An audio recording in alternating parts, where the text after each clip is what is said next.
जय भोले। नमस्कार दोस्तों, मैं डॉक्टर महेश गंजी, शिव आरोग्य निकेतन कॉलेज रोड, डोंगरगांव से। आज के अवसर पर देसी जड़ी बूटी वन औषधि परिचय, वन औषधि गुण धर्म परिचय माला श्रृंखला के संबंध में दोस्तों, अपने क्लिनिक से मैं आपका हार्दिक अभिनंदन, स्वागत, वंदन करता हूं दोस्तों। भारत भूमि की महिमा, भारत भूमि की विशालता, भारत भूमि की सांस्कृतिक विरासत, धर्म, अध्यात्म, संस्कृति और यहाँ की अनेकों अनेक प्रकार की संस्कृतियां सदियों से भारत भूमि को महान संस्कृतियों में इसकी गिनती रही है दोस्तों। और इस संस्कृति में हमारे यहाँ आयुर्वेद, यजुर्वेद, ऋग्वेद, सामवेद, अथर्ववेद और हमारे आयुर्वेद के महान मनीषियों ने जो आयुर्वेद की महिमा का गुणगान करके विश्व में जो आयुर्वेद का डंका बजाया दोस्तों, वह तारीफ काबिल है।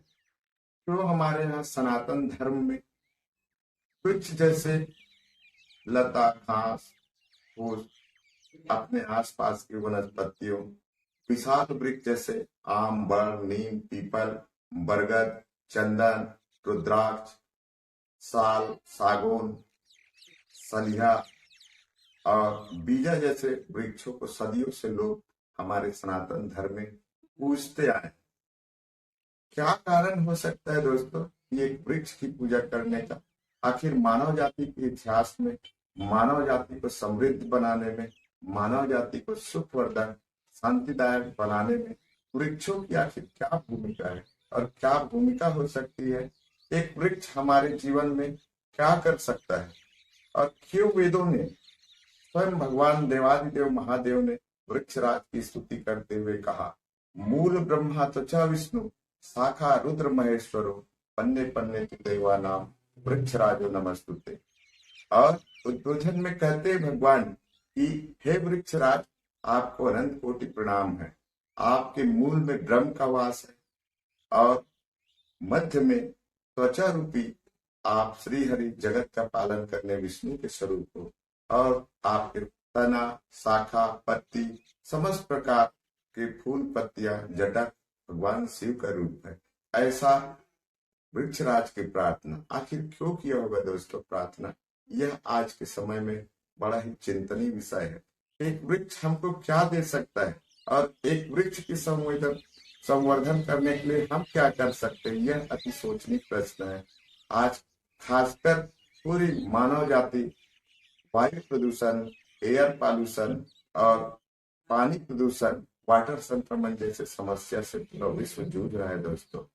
ऐसे में हमारे सनातन धर्म की महिमा का गुणगान करना आवश्यक हो जाता है। क्या करते हैं वृक्ष हमारे लिए? यह संदर्भ ही एक चिंतनीय प्रश्न है। सबसे पहला काम, इस ब्रह्मांड के नीचे, इस आसमान के नीचे जो भी संसार में जीव जंतु है रहते हैं दोस्तों, एक वृक्ष उसको अपनी शरण देता है और अपने उनको डेरा बसेरा घोंसला उपलब्ध कराता है।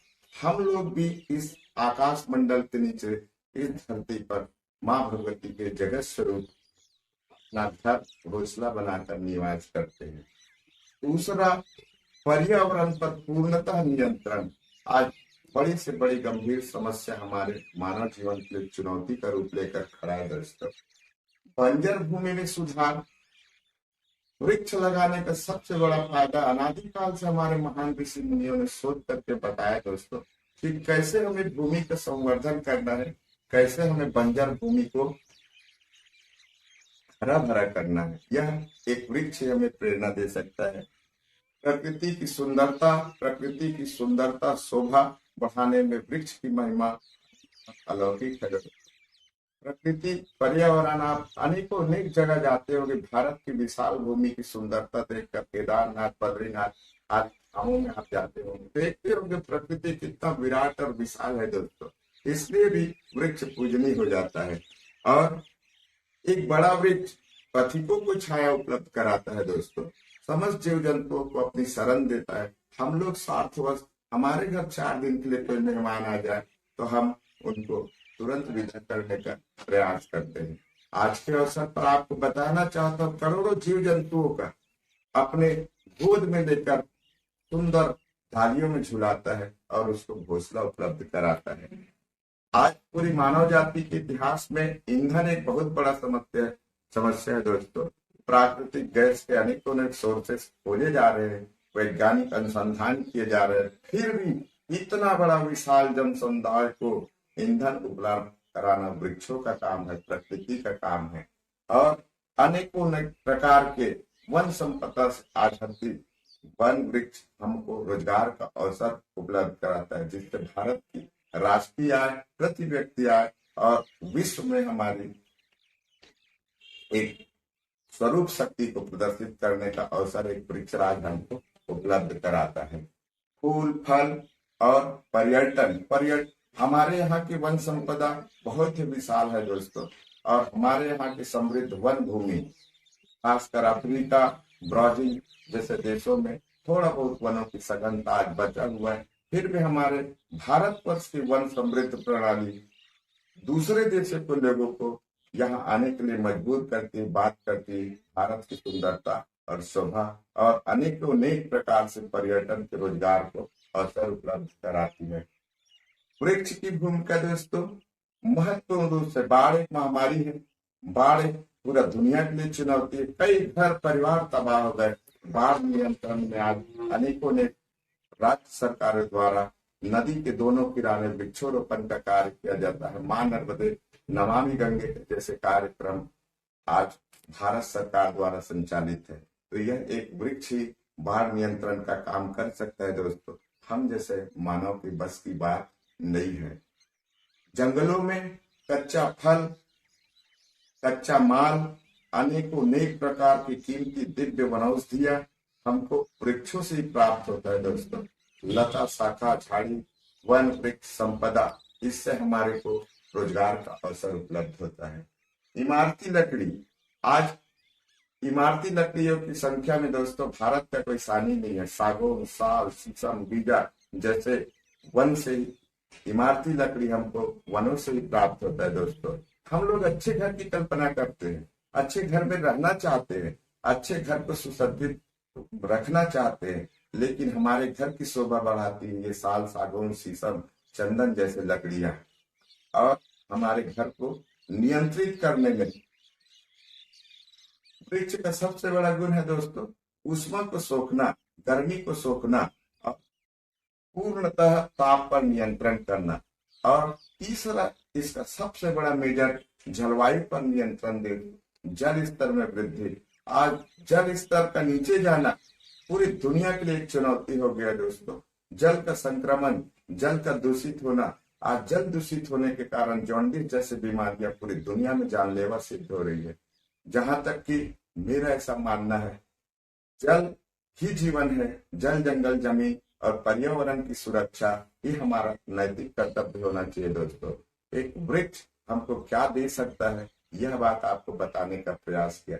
इसी संदर्भ में जल स्तर में वृद्धि, जल स्तर इसकी जड़ों की शाखाओं को, तनों में एक विशेष गुण परमात्मा ने इनको विकसित किया है कि अनादिकाल तक अपनी जड़ों में यह जल के रिसाव को समा करके रखता है और जल स्रोत को नीचे नहीं जाने देता दोस्तों।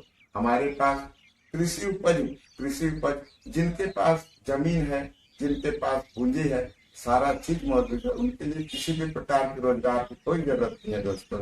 आज भी भारत में बहुत गरीबी है और नाना प्रकार के वन औषधियां, नाना प्रकार के वृक्षों के फल, फूल, पुष्प इत्यादि को संग्रह करके यहाँ के ग्रामीण जन और समस्त भारत के जन एकत्रित करके उसको वैश्विक बाजार में बेचते हैं और अपना आजीविका का साधन संसाधन तलाशते हैं। यह एक पेड़ ही हमको सुलभता से उपलब्ध करा सकता है दोस्तों। और किसी में सामर्थ्य नहीं कि हमको कोई रोजगार दिला सके। और सबसे बड़ा, इन संपूर्ण गुण दोषों को अपने अंदर समेटे हुए भारत की आन बान शान और राष्ट्रीय आय को वृद्धि करने में, भारत को विश्व स्तर पर स्थापित करने में एक महत्वपूर्ण भूमिका निभाता है दोस्तों। आज के अवसर पर आपको बताना चाहता हूँ कि एक आम का वृक्ष लगाते हैं आप, इसका क्या फल हो सकता है। बड़े बुजुर्गों का आपको आशीर्वाद मिलता है, आपके घर में दीर्घ जीवन की संभावना बनती है। आपसे अनेकों अनेक धार्मिक कार्य संपन्न होते हैं।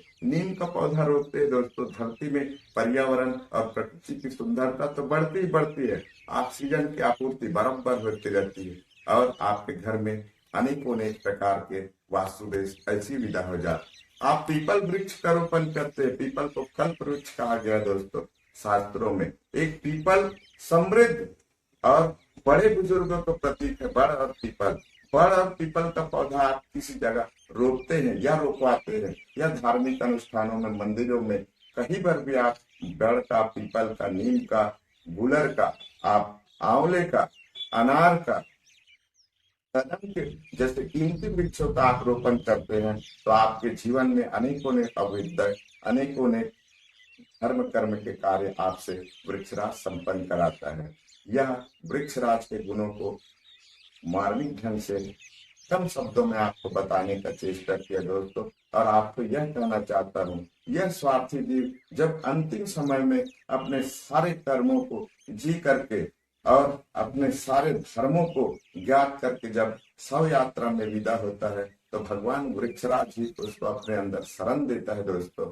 और चिता अग्नि में भी लकड़ियों का प्रयोग करके तमाम तरह की कीमती चंदन जैसे लकड़ियों में उसको विदा किया जाता है ताकि वह भगवत सत्ता को उपलब्ध हो सके और अंतरतम में ईश्वर में लीन हो सके। आज के अवसर पर दोस्तों आपसे एक ही बात बोलना चाहूंगा मैं, वृक्ष लगाएं, धरती को हरा बनाएं, पानी बचाएं, जल जीवन को बचाएं, नैसर्गिक रूप से हवा को प्रदर्शित होने से रोके और अपने आवागमन के संसाधनों में कमी करके वायु प्रदर्शन जैसे चीजों को आप रोके। हम लोग केवल बढ़ावा दे सकते हैं दोस्तों, हर समस्या को जन्म दे सकते हैं। एक वृक्ष कार्बन डाइऑक्साइड को सोख करके हमको ऑक्सीजन देता है और एक वृक्ष की महिमा का गुणगान करते हुए आखिरी में आपसे कहना चाहता हूँ, वृक्ष अपना छांव खुद नहीं लेता दोस्तों, वृक्ष अपना फल खुद नहीं खाता, वृक्ष अपने ही उत्पादों से बनाए हुए उत्पाद को खुद खाकर अपना इलाज नहीं करता। वह केवल मानव मात्र में धरती की सेवा के लिए, मानव ईश्वर जीवन ईश्वर की अमूल्य संतान है, इसलिए तो तमाम तरह की संपूर्ण संपदा हमारे जीवन को और स्वास्थ्य लाभ को केवल समृद्ध बनाने के लिए है दोस्तों। आज के अवसर पर मैं फिर एक बात बोलूंगा जो आखिरी में आपसे हमेशा बोलता हूँ, वन और भी अमृत है दोस्तों। परहेज करे, स्वस्थ रहे, मस्त रहे, आपका दिन शुभ हो। जय भोले दोस्तों।